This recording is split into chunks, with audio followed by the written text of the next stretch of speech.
Alors, Sonia Fertchark est écrivain. Ou écrivaine, selon la manière dont on a envie de le prononcer. Elle a écrit beaucoup d'ouvrages liés aux femmes, au féminisme, d'une certaine manière. Et là, l'ouvrage qu'elle a publié récemment et qui connaît un succès assez incroyable, et c'est la raison pour laquelle elle est ici, parce qu'on ne traite pas de sujet féministe, même si on l'est un peu ici, est lié au « est ». Le livre s'appelle L'éloge de la haie. Et on sait, on entend à quel point les haies qui abritent les oiseaux, justement, et qui sont des hauts lieux de biodiversité, sont importantes. Et donc, je remercie beaucoup Sonia d'être parmi nous. Je passe la parole à Sonia. Merci beaucoup Chantal, bonjour à tous. Je vais commencer par une anecdote. J'ai été conviée il y a 2 mois à la journée haie d'un lycée agricole près de Moulins, le lycée agricole de Neuvy dans le Bourbonnais. Et le directeur de l'exploitation nous a fait visiter les parcelles sur lesquelles les futurs agriculteurs s'entraînent. Alors c'est intéressant d'ailleurs parce que sociologiquement, il y a les fils et filles d'agriculteurs et puis il y a ce qu'ils appellent eux, les fils et filles, les enfants d'agriculteurs, les NIMA, les non issus du monde agricole, et il y a un petit peu des luttes, des tensions entre ces élèves. Voilà, c'est juste pour la parenthèse. Et donc nous visitions cette exploitation, nous cheminions le long d'un chemin bordé de haies. Et le directeur nous a fait observer que d'un côté du chemin, la haie était taillée traditionnellement à l'épareuse au carré, et de l'autre côté, elle avait été taillée uniquement sur les côtés. Et du coup, elle poussait sur le dessus, et il nous a demandé quelle était la différence, et c'était évident, celle qui poussait sur le dessus était pleine de fleurs. Or, on était vers le 20 mars, donc au sortir de l'hiver, les butineuses étaient toutes maigres, elles avaient besoin de manger, et donc il a dit il est absolument primordial de tailler les haies de cette façon, en laissant le dessus du couvert se développer, fleurir, et donc fournir le sucre nécessaire pour qu'elles se reconstituent et puissent repartir faire leur travail. Et j'ai trouvé ça très intéressant parce que Arnaud disait hier que quand on est au jardin, on est toujours face à des choix. Et finalement, la haie, par sa richesse et sa proximité, nous met vraiment face à nos responsabilités vis-à-vis du vivant. Et c'est ça qui va être un petit peu le fil rouge de mon propos. Alors si on revient, donc ça c'était il y a 2 mois, au printemps dernier, on sait en fait depuis le printemps dernier, le grand public est informé de l'utilité des haies. Il y a un rapport du ministère de l'Agriculture qui a été publié, la haie comme levier de la planification écologique, en avril dernier, qui a suscité plein d'articles et qui nous a appris 3 choses. D'abord, que 50% des haies en France, 70% des haies ont disparu depuis 1950 du fait du remembrement de la politique agricole commune, en gros du remembrement, mais aussi de la PAC qui en fait donne des subventions en fonction des arts et hectares cultivés. Donc quand on a des haies, on a moins de subventions, donc on arrache les haies, comme ça on peut cultiver davantage, avoir davantage de subventions. La baisse de l'élevage en pâturage aussi. Bref, les haies ont disparu en France où elles sont en mauvais état. Or, deuxième chose, c'est très important, elles sont dotées de 1000 vertus écologiques que je vais balayer rapidement. Et donc, il faut les replanter, les soigner, recéper, les cultiver. Et alors donc, d'abord, je vais peut-être commencer juste par définir ce que c'est qu'une haie. Parce qu'il y a 1000 types de haies, donc très vite. D'abord, il faut imaginer que vous preniez une tranche de forêt. Une haie, c'est une tranche de forêt, une haie sauvage, naturelle. Donc, il peut y avoir des arbres de hoget, des arbres moyens, des arbustes et des arbrisseaux. Les arbustes, ils ont un tronc. Les arbrisseaux, si je ne dis pas de bêtises, ils ont un faisceau de branches qui part du sol. Vous avez une bande herbacée, un talus quand elles sont plantées sur talus. Et puis, pour les plus riches, un fossé. Voilà. Donc après, il y a toutes les configurations. On connaît donc ces haies de bocage avec de très grands arbres en plein milieu de la haie, et puis des haies plus basses. Il y a les haies de nos jardins qui peuvent être variées. Alors après, la question de la haie, c'est l'intervention de la main de l'homme. Est-ce qu'elles sont plus ou moins travaillées, plus ou moins laissées libres? Et donc, aux deux extrêmes, on a la haie qu'on dit monospécifique, plantée d'une seule espèce, que certains appellent le béton vert, donc la haie de thuya ultra dense au travers de laquelle on ne voit rien, ou de kuba, et puis on a la haie sauvage, bocagère, alors ça, qui fait ce maillage très spécifique du bocage. Et puis, alors il y a les haies défensives, puisque on va voir l'histoire des haies rapidement, plantées justement d'arbres épineux pour contenir le bétail et le protéger. Bref, il y a toutes sortes de haies. Leur vertu, rapidement, d'un point de vue écologique, c'est donc un énorme réservoir de biodiversité. Elle stocke le carbone, elle filtre et canalise l'eau. On l'a vu quand il y a eu les inondations dans le Pas-de-Calais, les élus et les administrés disaient mais il faut absolument replanter des haies et les entretenir. Parce que ça, c'est quelque chose qu'on ne dit pas assez. En ce moment, on entend beaucoup, il faut planter des haies, mais après, il faut les entretenir. Il y a la richesse du sol, parce que les haies, en général, on ne les travaille pas beaucoup. Les pesticides s'arrêtent avant, quand tout va bien. C'est un sol riche, doté d'un humus extrêmement fertile. Ce sont des corridors, ça on va y revenir aussi, des corridors, ce qu'on appelle des corridors biologiques, qui permettent de lutter contre l'écofragmentation, c'est-à-dire que nos infrastructures humaines, on n'y pense pas assez. Finalement, quand on crée par exemple un lotissement, peut-être que le hérisson qui habitait à l'est et qui avait là sa maison, son lieu de rencontre, sa crèche, il allait boire de l'autre côté du lotissement et donc il est bien embêté. Et donc les haies créent ces fameux corridors biologiques qui permettent aux espèces de passer d'un lieu à l'autre en toute sécurité. Et il y a cette politique de trame verte et trame bleue pour les mares qui permet justement de penser à ce maillage, ce réseautage dont les haies sont un élément important. Et puis on pourrait parler de l'effet brise-vent et puis de ce dont a parlé hier Arnaud, le côté résilient, c'est-à-dire que tu parlais de la nécessité de la densité. Les haies, par essence, c'est très dense. Quand elles sont dans la nature, elles sont plantées de plein d'essences et d'espèces différentes. Donc, quand il y a on peut faire l'expérience presque mentalement à l'échelle d'une jardinière. Hein. Vous plantez une seule espèce dans votre jardinière. Si elle a un stress hydrique, une canicule, elle meurt. Vous plantez dans votre jardinière, vous mettez plusieurs espèces, dont le Muehlenbeckia, qui est très résistant. Et si vous les soumettez à un stress hydrique ou une grande chaleur, quelques plantes vont résister, qui vont permettre aux petits cloportes et aux petits animaux qui sont en dessous et aux petits champignons de résister. Et donc, vous avez plus de chances que toute la jardinière reparte. Donc, le principe de la haie, c'est comme ça. Elles sont donc résilientes, même si ça change un peu. Et alors, autant pour moi, hier, je me suis plantée puisque on parlait de est-ce que la haie est la même ou est-ce que la rivière est la même quand le temps passe, et donc je nage pas dans la même eau et la haie n'est pas tout à fait la même d'une année sur l'autre. Et donc là, c'est Héraclite qui dit non et Parménide qui dit oui. C'est un match des présocratiques. Et d'ailleurs, cette résilience fait que la haie, vous parliez, Chantal, de littérature, elle n'est chaque fois ni tout à fait la même, ni tout à fait une autre. Merci Verlaine, qui aimait beaucoup les haies, qui parlait de l'enchevêtrement des haies. Et donc voilà, cette haie est dotée c'est un écosystème qui est doté d'une richesse inouïe. Mais pas que. Et je pense que ça n'explique pas tout de l'attachement aux haies dont on a pu voir 1000 témoignages. Donc depuis qu'il y a eu ce rapport, il y a eu des émissions, des articles, des chroniques. Et chacun y va de son attachement aux haies. Et d'ailleurs, j'ai pu le voir il n'y a pas longtemps. J'étais à une émission de radio et sur la thématique des haies. Et le standard a explosé. C'est-à-dire que les gens voulaient raconter leur histoire de haies, d'enfance.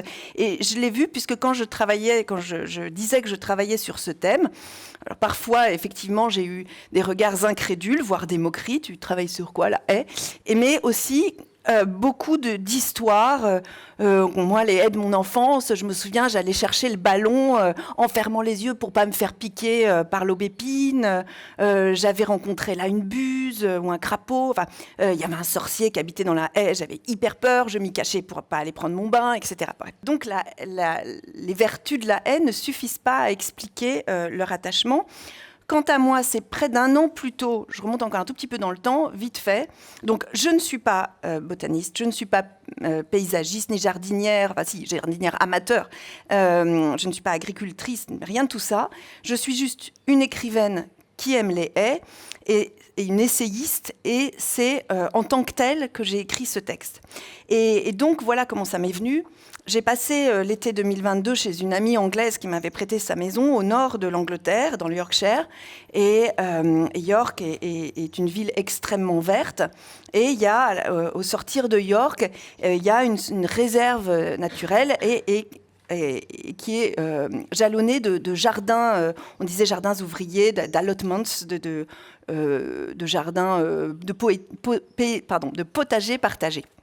Et j'étais là avec mon cher Léo, qui sont tous séparés par de hautes haies, bien dodues. Et puis là, c'était juillet, donc ça bruissait, c'était foisonnant. Il y avait des framboises, des rouges et puis même des jaunes. Il y avait des oiseaux, des rouges-gorges, peut-être un cousin de celui de Philippe Descola. Oui, ben voilà, il y avait des gens comme vous. Et donc, c'était extraordinaire. Et mon chien était là, tout fou. Et à tel point que je me suis arrêtée à un moment, parce que les haies, en général, on ne les regarde pas, on les longe. Et j'ai regardé la haie, et je me suis dit, c'est un mur vivant. Et là, l'essayiste que je suis s'est mise à mouliner. Je me suis dit, c'est intéressant, ça, mur vivant, limite, mais aussi écosystème. Et donc, j'ai décidé de faire de la haie un objet de pensée. Un objet de pensée, et au fur et à mesure de mon travail, je me suis aperçue que la haie, comme objet de pensée, elle interroge et elle nourrit notre place par rapport au vivant aujourd'hui. Alors, mon plan très rapide, je vais parler des limites, beaucoup. Je vais parler de la notion de hors-champ.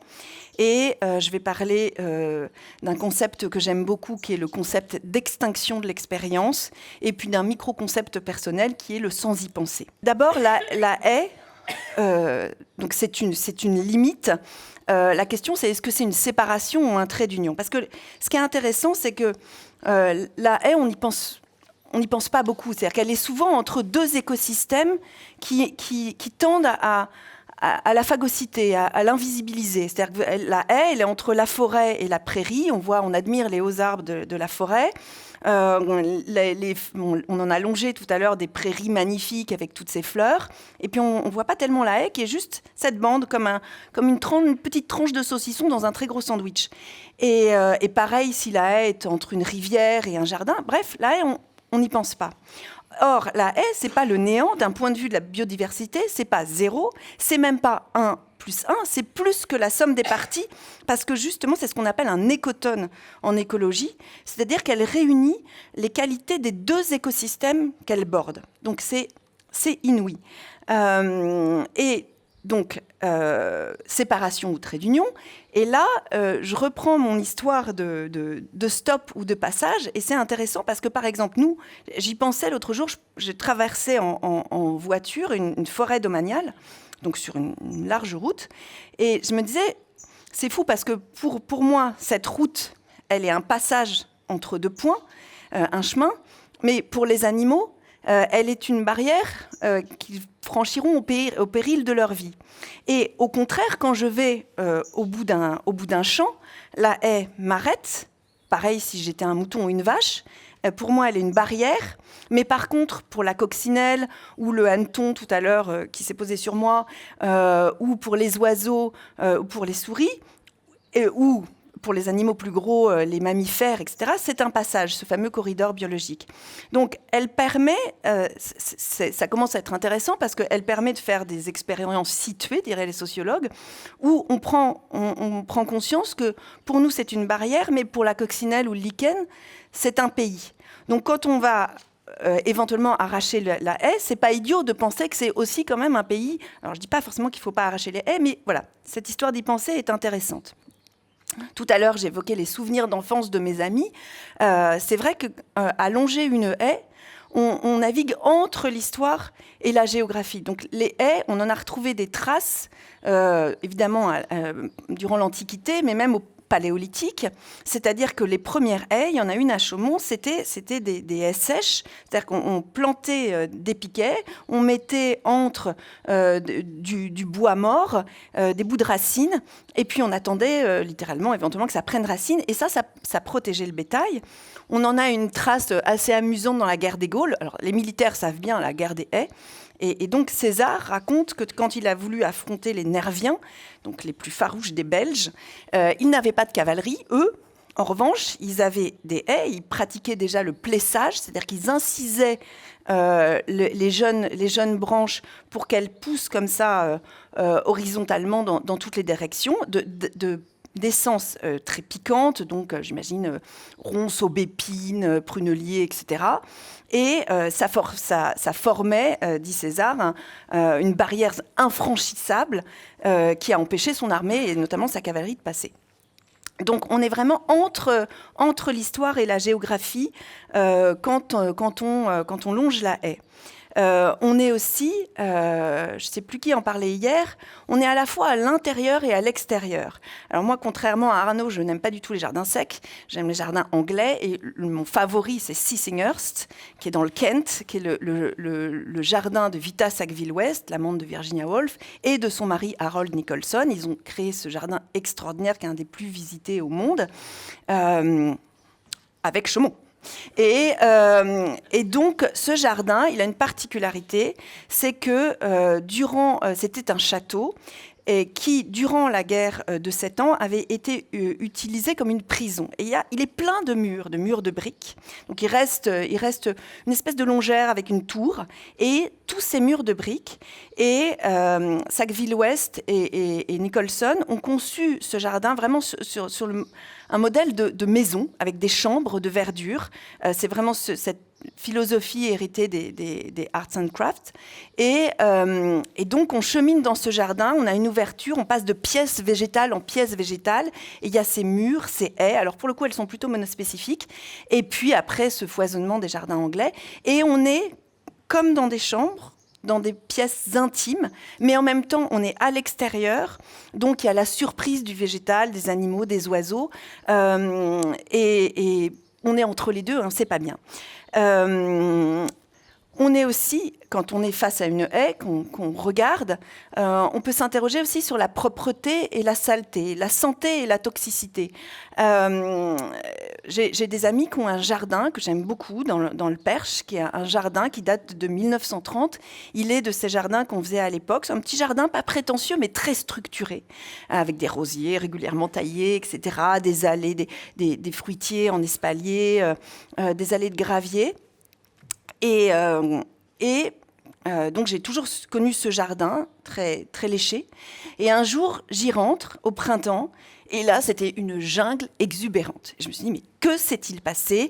Donc, tous les ourlets végétaux, c'est-à-dire notamment entre la haie et le gravier, les espaliers et le gravier étaient comme des carpettes fleuries. Il y avait des petits cyclamènes, des coucous, des primes verts partout.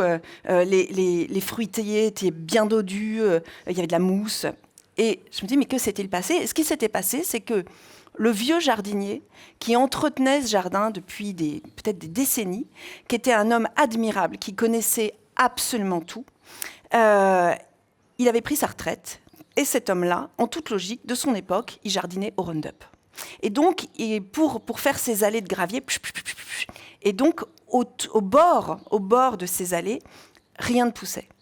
Et c'était intéressant, ça m'a fait réfléchir justement. Alors, d'abord, je ne le fustige pas forcément parce que ses amis m'ont raconté, c'était un fils d'agriculteur, et dans les années 50, la chimie et les grosses machines ont littéralement sauvé sa famille, comme tant d'autres agriculteurs, de la misère. Donc, dans sa logique, ce qu'il avait connu, c'était ça, et ça ne se discute pas. Pour avoir commencé en toute ignorance, il y a des années, à jardiner avec les petits produits bleus et tout ça, le jour où j'ai arrêté, j'ai bien vu que dans un premier temps, j'obtenais un jardin différent, moins fleuri. Et je me souviens m'être fait la réflexion, bon, c'est pas grave, c'est un jardin d'agrément, juste pour faire joli. Si ça avait été pour nourrir ma famille, comment j'aurais fait? Bref. Donc, ça m'a fait réfléchir. Et à côté de ça, je me suis dit, tous ces jardins au cordeau, ces cultures, là, toutes droites, pour nous, c'était la santé, c'était le bon.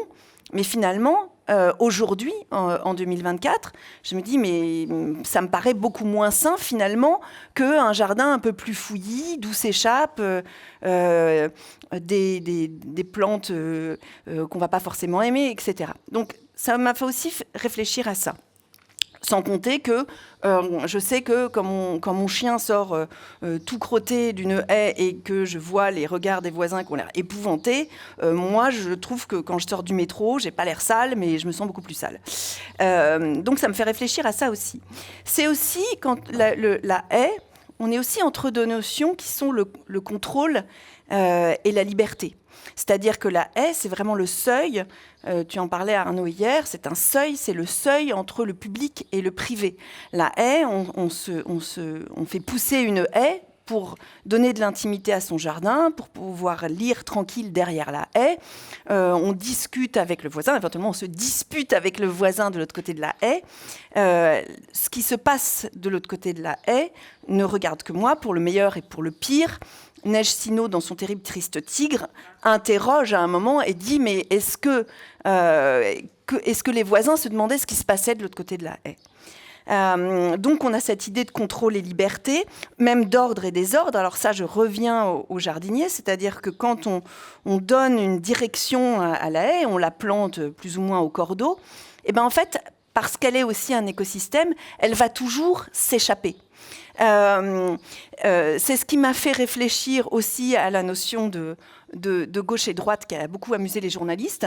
En fait, je me suis souvenu des travaux d'un sociologue, André Siegfried, qui avait eu cette idée géniale en 1913 dans son tableau de la France de l'Ouest. Il s'était demandé comment on votait selon la nature des sols. Et en fait, en deux mots, dans les régions donc à l'ouest, dans les régions où il y avait le sol était d'argile, ça retenait l'eau. L'eau était une denrée abondante, donc il y avait des grandes exploitations et grosso modo, ça votait plutôt à droite. Et dans les régions de calcaire, où l'eau ruisselait, caillouteuse, effectivement.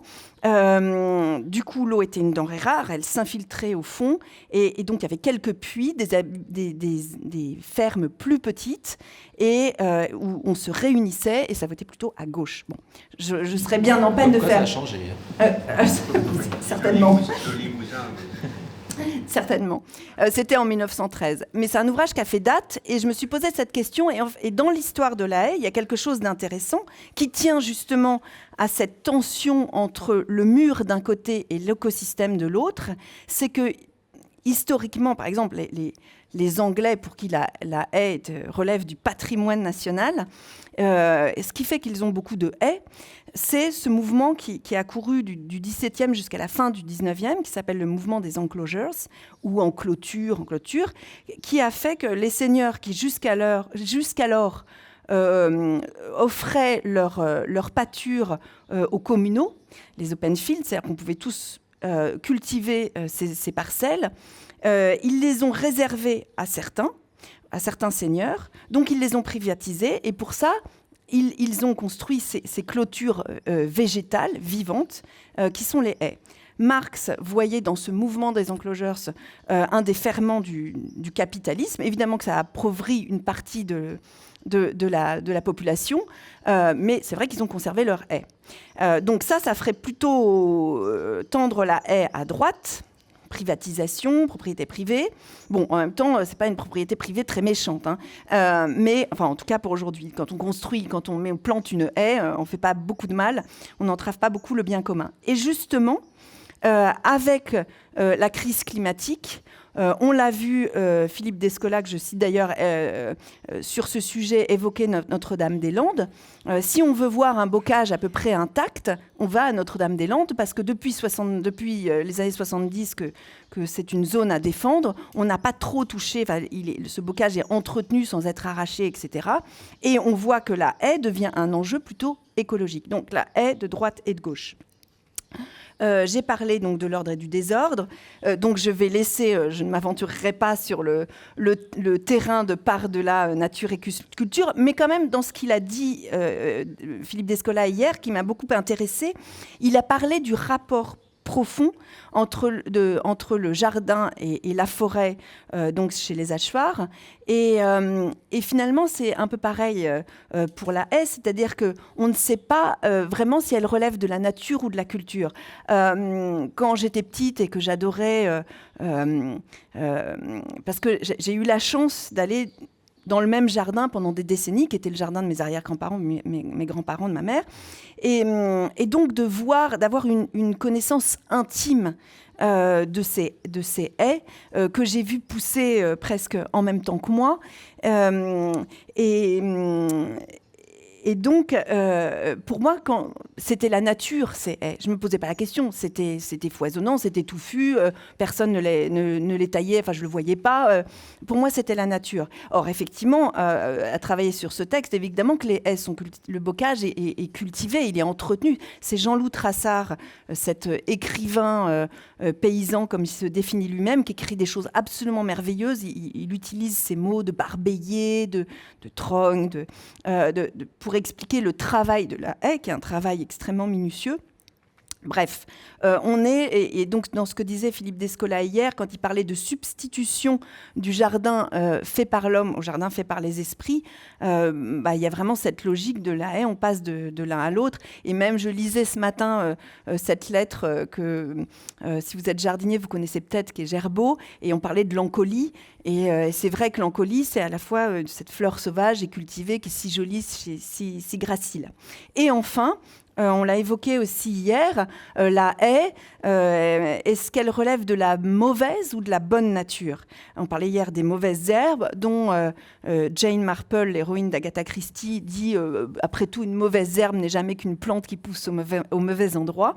Et ça, c'est exactement ce que tu disais hier, c'est que finalement, c'est le jardinier ou il n'y a pas de mauvaise herbe en soi, c'est le jardinier ou l'agriculteur qui dit ça c'est une mauvaise herbe et ça c'est une bonne herbe. Alors après, il y a effectivement les espèces invasives, envahissantes, les espèces exotiques envahissantes. Exotique ne veut pas forcément dire qu'elles viennent de pays chauds, mais simplement qu'elles ne sont pas indigènes, qu'elles ne sont pas autochtones. Effectivement, plus de 90% d'entre elles ne font pas des ravages. Le marronnier a été introduit au XVIe siècle. Il s'est parfaitement acclimaté sans embêter personne. Et en ce moment, on peut admirer les petits panicules. Là. Il suffit d'en ramasser un et ça fait un petit bouquet. Voilà. Et enfin, il y a les nuisibles qui sont dus pour le coup à une espèce qui est déséquilibrée, alors souvent du fait de l'homme, et qui perturbe en fait tout l'écosystème. On le voit, pendant que j'écrivais le livre, j'étais très sensibilisée à ça parce qu'il y en a plein en ce moment à Paris de ces perruches qui sont extrêmement agressifs, qui sont de grands oiseaux. Donc c'est vrai qu'au début, c'était très surprenant d'entendre ces cris. On se serait cru un petit peu tout à coup transportés dans la jungle. Et en fait, elles sont des super prédateurs. Et elles délogent les oiseaux nicheurs, les chauves-souris et même les écureuils. J'étais en rapport avec le refuge de l'écureuil roux, la seule association, et la dame qui s'occupe d'eux m'a envoyé des photos absolument terrifiantes d'écureuils blessés par ces perruches envahissantes. Alors après, la question, c'est qu'est-ce qu'il faut faire ? Est-ce qu'il faut agir ou pas, sans compter que personne n'est d'accord sur, je ne sais pas, est-ce que le Buddleia est une espèce invasive, voilà. Donc, tout ça, on voit que c'est ce qui m'a fait écrire toutes ces notions, en fait, qui font qu'à fréquenter les haies, on est toujours au bord d'une notion. Ça m'a fait écrire que longer une haie, c'est faire l'expérience illimitée du bord. Et donc, qu'elles soient des notions physiques, scientifiques, psychiques, politiques ou philosophiques, finalement, elles interrogent toujours notre place dans le monde. Une autre histoire qui m'a frappée, et j'y ai repensé hier, c'était intéressant que Olga parle de Cèdres de Châteaubriand, donc j'habite juste à côté, et il y a derrière un ancien hôpital à Paris, donc, qui est en train d'être transformé, alors prétendument en écoquartier.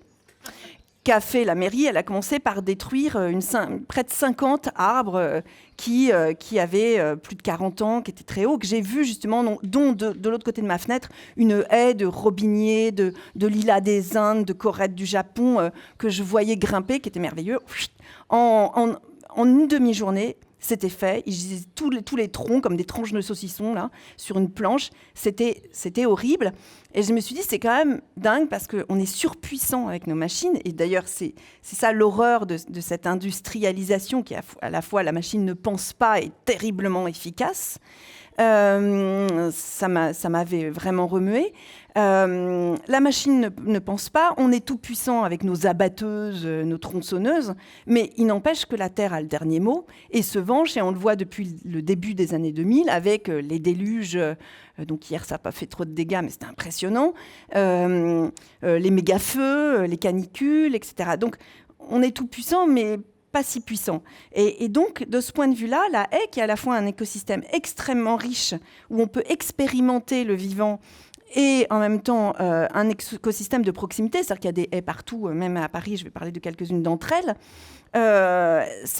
finalement, on peut dire qu'elles interrogent et elles arrêtent même notre hubris, notre orgueil démesuré d'humain. Donc, longer une haie, c'est faire l'expérience illimitée du bord et se rendre compte qu'il y a quelque chose toujours qui nous échappe. Et ça m'amène à la notion de hors-champ. J'ai commencé le livre par une histoire qui m'a frappée quand j'étais en Angleterre. Donc, j'étais plus au nord du Yorkshire. Je me baladais au bord d'un chemin, donc planté d'une haie, il y en a partout. Et il y avait des moutons d'un côté. Et puis, à un moment, on s'enfonçait un peu comme dans une forêt. Il y avait d'immenses chênes et ça devenait plus sombre. Et là, toujours avec mon chien tout fou, tout à coup, s'est arrêté. Et là, je me suis dit, mais qu'est-ce qui se passe? Je me suis approchée, je voyais rien, il y avait des noisetiers. Et à un moment, une tête de serpent a émergé. Donc, je ne connais pas super bien la faune et la flore de cet endroit du monde, mais quand même, j'ai reconnu là les zébrures, la tête pointue, les yeux sans paupières, etc. C'était une vipère. Et puis, bon, j'ai tenu mon chien, la vipère a fait psst, je suis là, pas de blague, et puis elle est repartie dans les forêts. Et je me suis dit, là je peux pas deviner, et pourtant elle est toujours là, à moins d'1 mètre de moi, elle est dans ce hors-champ de la haie, et la haie est bien un monde. Et cette notion de hors-champ, je suis allée voir du côté de ce que dit Deleuze, qui nous intéresse beaucoup pour nos haies. Deleuze, il distingue, Gilles Deleuze, le philosophe, il distingue 2 hors-champs. Il parle du hors-champ classique. Donc le hors-champ, qu'est-ce que c'est en art, au cinéma? C'est l'image que nous prolongeons mentalement. C'est-à-dire qu'on voit, si je prends un pan de mur, là, je me dis, ça continue, le mur, par la fenêtre, je vois du ciel, donc je continue le ciel, je continue la campagne. Ça, c'est ce que Deleuze appelle le hors-champ relatif. Et c'est vrai que la haie, elle est d'ailleurs littéralement hors du champ, et au-delà du champ, au-delà de la haie, je ne vois pas, mais je peux imaginer qu'effectivement, il y a les vieux chevaux, il y a la prairie et tout ça. Mais Deleuze dit aussi qu'il y a un hors-champ absolu. Et ce hors-champ absolu, il convoque l'imaginaire et il dit que quand on ne voit pas, on peut imaginer qu'il y a n'importe quoi. Et il cite beaucoup Alfred Hitchcock, le cinéaste qui était un champion du monde des plans ultra serrés. Et ça m'a fait penser à cette scène terrifiante de Psychose où on a le détective, je ne sais plus comment ça s'appelle, la Bergost, un truc comme ça. Et donc, il a été mandaté par la sœur de l'héroïne qui est morte sous la douche pour aller découvrir ce qui lui est arrivé. Et il est allé chez l'horrible Norman Bates et il sort de là et il s'arrête à une cabine téléphonique paumée au milieu de nulle part et il téléphone à la sœur en disant « je crois que j'ai une piste ». Et là, Hitchcock, il filme uniquement l'intérieur de la cabine téléphonique, on voit juste les montants et donc nous, on sait que Norman Bates est dans la région, qui rôde et on a super peur. Et finalement, la haie, elle recèle aussi ce hors-champ absolu qui est dedans quand elle est suffisamment foisonnante et dodue et qui fait que la vipère m'avait échappé une fois qu'elle est rentrée dans le fourré de noisetiers. Je ne la voyais plus. Et il y a dans ce désordre végétal, toutes ces branches, ces feuilles, ces fruits imbriqués et cette faune, il y a cette possibilité de la surprise. Alors, je parle d'une vipère, c'est pas non plus Norman Bates, c'est pas très dangereux une haie. Et du coup, il y a cette possibilité de la surprise qui est tellement, tellement importante.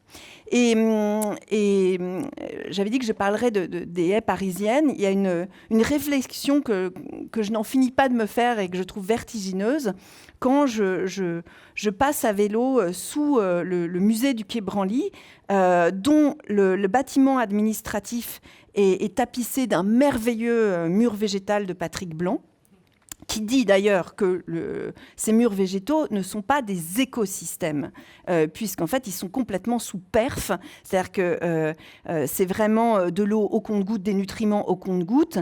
Donc, ce sont des œuvres d'art, mais ils n'ont pas énormément de vertus écologiques. Même si c'est très beau. Et c'est en tant qu'œuvre d'art que je l'admire. Et à chaque fois, je me dis, mais quel travail extraordinaire ce Patrick Blanc a fait. Mais il n'empêche que plus loin, j'emprunte la rue Cognac-Jay. Et la rue Cognac-Jay, c'est une rue du 7e, assez chicose. Et en bas des immeubles, il y a des haies variées. Il y a des végélias, il y a des corettes, il y a des jasmins, etc. Elle n'est pas merveilleuse, mais il n'empêche qu'il y a ce désordre végétal et que je les scrute avec beaucoup plus d'attention, je la scrute avec beaucoup plus d'attention que le mur de Patrick Blanc, parce que le mur Patrick Blanc, il est beau, mais je sais que jamais ne va en sortir un merle, enfin, oui, non, jamais vu de merle dans le mur de Patrick Blanc, ou en tout cas jamais une souris, jamais un chat perdu, ou même un bout de déchet ou un objet incongru qui déposé là par le vent. Il n'y a pas cette idée de surprise. Or, ce qui fait que j'aime les haies, que j'aime le jardin, on en parlait hier avec Swazik, et plus on a un jardin petit, plus il est en ville, plus l'idée de la surprise est réjouissante, que la nature, comme ça, nous offre ce qu'elle a de plus incongru. Et donc, dans la haie, qui est, pour peu qu'elle soit touffue, ou même qu'elle soit variée ou sauvage, il y a cette notion de surprise que je trouve extraordinaire, parce que pour qu'il y ait surprise, il faut justement engager tout son corps. Il faut être à l'écoute. Il faut être prêt à sentir. Il faut observer. Et justement, cette idée de sensorialité, elle est aussi au cœur du texte de mon travail sur la haie, parce que je me suis dit que c'était quelque chose de très important à transmettre aux enfants, cette idée qu'il y a des choses à glaner qui ne sont pas d'emblée accessibles, qu'il faut aller les chercher. C'est Rousseau qui dit, avant d'éduquer les enfants, peut-être la première éducation, c'est de leur apprendre à regarder. Et pour ça, la haie, encore une fois, un super écosystème de proximité, c'est très facile. Donc, certes, notre sensorialité est limitée par rapport mon chien ou mon chat. Pour eux, la haie du jardin, c'est Netflix. Pour moi, beaucoup moins. Mais il n'empêche, j'ai quand même des souvenirs. Par exemple, un soir, je suis passée près d'un chemin et j'ai été saisie par l'odeur j'adore l'odeur du troène en fleurs, ils vont bientôt être en fleurs, et je me suis dit, tiens, il y a un troène dans le coin. Et en fait, il y en avait, je suis revenue le lendemain, et il y en avait un tout petit qui avait poussé là, qui fleurissait tout ce qu'il pouvait, et c'est lui que j'avais senti. Un jour, en Angleterre, en descendant du train, j'avais juste pris un sandwich, j'avais encore super faim, et je trouve dans un chemin qui descend vers le petit port à Torquay, il y avait des énormes murs. Et ça a été mon dessert. Et je me suis dit, c'est quand même pas si fréquent d'aller chercher son dessert directement à la table de la nature. Exactement comme les oiseaux, comme il aurait fait, lui, comme faisaient les souris. Voilà, j'ai choisi les plus mûrs, etc.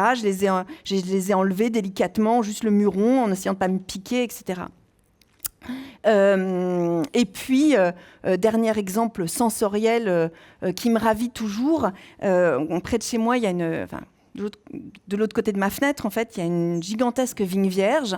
Et une fois par an, à chaque fois, c'est la même chose. J'entends vers juillet un zonzon et je mets quelques minutes à me dire ah mais ça y est, la vigne vierge a fleuri, surtout que la floraison de la vigne vierge c'est quand même pas le truc le plus spectaculaire du monde, hein. C'est des microscopiques entonnoirs verts, jaunes qu'on détecte à peine, mais il n'empêche que les butineuses elles arrivent en masse, les cirfes, les abeilles, les guêpes et elles s'en régalent et elles font cette incroyable concert, en fait, que d'ailleurs les philosophes et éco-acousticiens qualifient de très bénéfiques, en fait. On sait que les bruits anthropiques dus aux humains sont plutôt stressants, alors que les bruits de la nature, et on peut s'en délecter à Chaumont, sont incroyablement apaisants.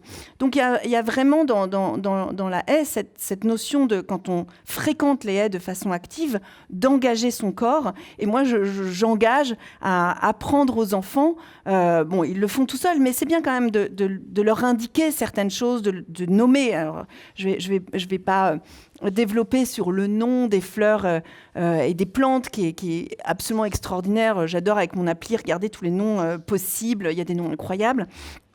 Voilà. Et ça m'amène à cette notion que j'ai découverte, qui me plaît énormément, qui est l'extinction de l'expérience. Et ça, on la doit à un lépidoptériste, un spécialiste des papillons américain qui s'appelle Robert Michael Pyle. Et cet homme, quand il était petit, il était dans le Colorado, et pour aller à l'école, il devait traverser un marais, un lieu qui était planté de plantes d'eau. Et il y avait, dans ce lieu, butinaient des petits papillons, qu'en fait on a ici, hein, qui s'appellent des bronzés d'Amérique, qui sont des petits papillons marrons, avec des ailes bleues pour les mâles, qui sont absolument admirables, tout petits mais ravissants. Et donc, il les adorait du haut de ses 7 ans, il les poursuivait, il les observait. Et un jour, ce marécage a été bétonné pour faire un parking. Et donc, le petit Robert, il n'a plus vu ses papillons qui sont allés butiner ailleurs. Et il s'est dit, c'est fou parce qu'il y a sans doute que moi qui me suis rendu compte que les papillons avaient disparu. Et il en a conçu plus tard ce concept que je trouvais extraordinaire d'extinction de l'expérience. Et en 2 mots, quand une espèce disparaît, évidemment, l'expérience qu'on peut avoir de cette espèce disparaît avec. Et donc, quand notre expérience de cette espèce n'est plus possible, on ne se rend pas compte qu'elle a disparu. Et ce cercle vicieux, finalement, peut être assez vite enrayé avec les haies, qui, encore une fois, sont un écosystème très riche de proximité, où on peut apprendre à voir, à prêter attention à la nature. Et donc, peut-être qu'on se rendra compte, avant, ici, il y avait toute une colonie de gendarmes. Où sont-ils passés ? Ah, tiens, je découvre, maintenant, il y a des argiopes. C'est intéressant. C'est la très jolie araignée, il doit y en avoir ici. C'est de la famille des épères, qui est tigrée, jaune et noire. Et avant les années 2000, je pense, il n'y en avait pas au nord de la Loire. Et avec le réchauffement, maintenant, on en trouve justement en Normandie, un peu partout. Et donc, quand une espèce disparaît, l'expérience n'est plus possible. Et quand l'expérience n'est plus possible, à terme, on ne se rend pas compte si l'espèce disparaît, qu'elle a disparu. Et donc, cette notion d'extinction de l'expérience, je la trouve très intéressante parce qu'il était aussi parti, Michael Pyle, de ce fait qu'on connaît, auquel on pense maintenant, qui est que si vous demandez à 3 enfants de français dans une classe de vous citer 3 animaux de la savane, ils vont avoir aucun problème. Vous leur demandez de vous citer 3 poissons de nos rivières, ils vont pas savoir. Beaucoup de choses qu'on connaît du vivant aujourd'hui, c'est par l'interface de nos écrans, autrefois la télé, Internet, et ça n'est pas l'expérience, c'est-à-dire que ça n'engage pas, c'est pas avec notre corps de ce point de vue-là qu'on a une connaissance de ce vivant. Et c'est vrai que quand justement le petit hanneton, il est venu, c'était peut-être la couleur, il est venu sur mon pantalon, qu'on peut le prendre dans la main, voir que c'est marrant, les scarabées, ils ont ces petites griffes là, ils s'agrippent, ils peuvent être assez coriaces, ils ont leurs petites antennes comme ça.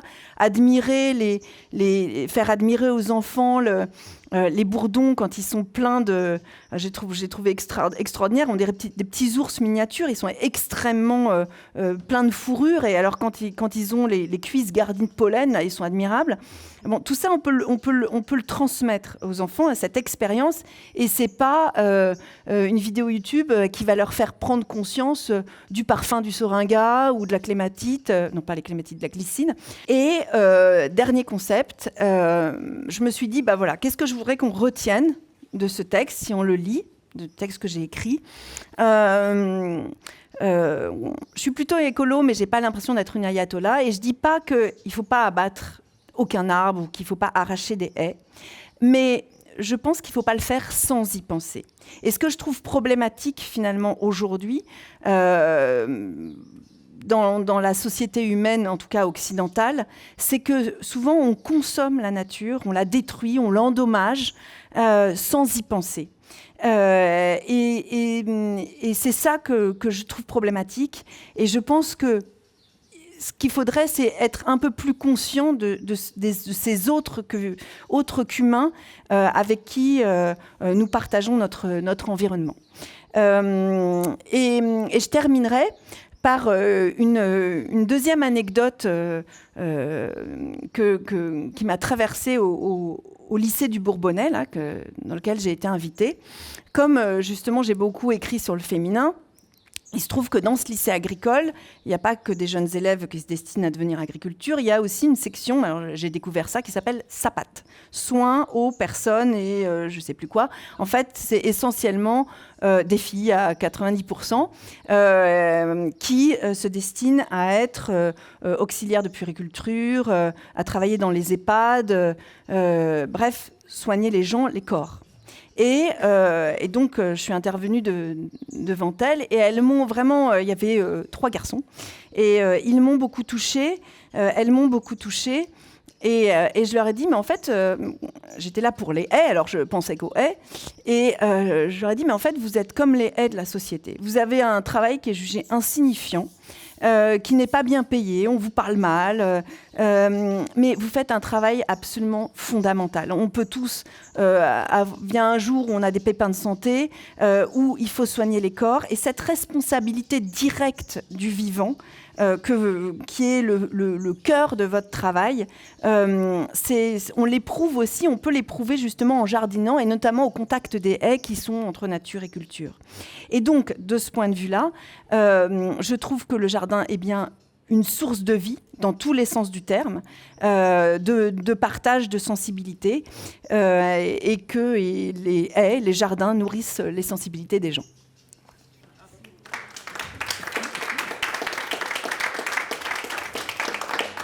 Cette notion de LS, c'est aussi la notion de lisière, qui est une notion très importante en écologie. Et s'il est, je dirais, la raison biologique de la richesse des haies, c'est toujours pareil, c'est une question de lumière. Je vous l'ai dit hier dans la formation de la forêt et la dynamique donc, de vivant, c'est toujours une question de lumière. Et la lisière, moi je ne parlerai pas tout de suite de haies, je dirais d'abord la lisière, c'est un élément très important parce que là, ce que tu disais, on est déjà quelque part et pas encore dedans. Donc on n'est pas encore dans la forêt, mais on est déjà un peu dans la forêt. Et c'est dans ces lisières où il y a la plus grande richesse, biodiversité, mais là au sens large du terme, que ce soit biodiversité animale ou végétale, tout simplement parce que ce sont, comme dans les clairières, des zones de lumière. Et les haies, ce qui est extraordinaire dans les haies, c'est que justement, on a la lumière à droite et à gauche. Là, on est vraiment au centre, pour le coup.